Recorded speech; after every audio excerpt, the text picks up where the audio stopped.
Okay, hello po. Ito, meron ako na tsempohan dito sa parking po ng convenience store ng Lawson dito po sa Japan. At nagpaalam po ako sa may-ari na kung pwede makunan ito pong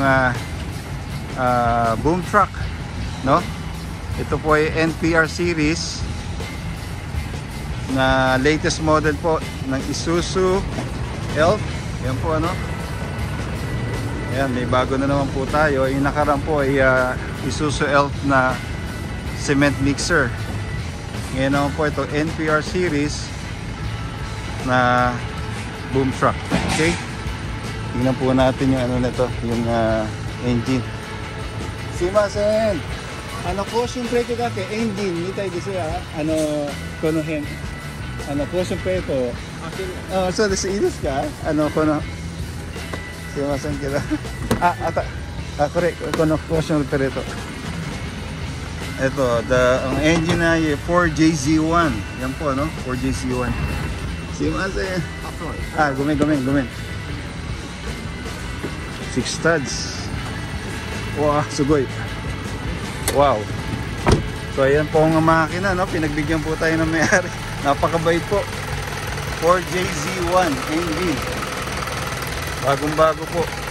Yan, may bago tayong information. Naka-molye, 6 studs. Ang size ng tire niya ay R17.5. Bagong-bago po ito. At ang brand ng kanyang crane ay Unique 4 sections. Yan po. Napakabait po ng may-ari. Nagbigyan po tayo. Yan po, the plate.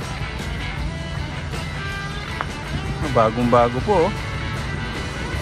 Wow. So ito ay hindi po nagkakamali, 2.9 tonner. Okay. So ayan po, bagong-bagong itsura nitong 4JZ1 engine. Okay, so yan po, no? Karoon po tayo ng bago na naman information. Ayan po interior. Bagong-bago. Okay. So maraming salamat po muli sa inyo. At least nagkaroon naman po tayo ng bagong video dito po sa mga latest model ng Isuzu Elf. At ang makina ay 4JZ1, 6 studs at nakamolye. Okay? Doon po sa bago, paki-like, subscribe at pakita rin po ang notification bell para sa susunod kong mga video ay ma-notify po kayo.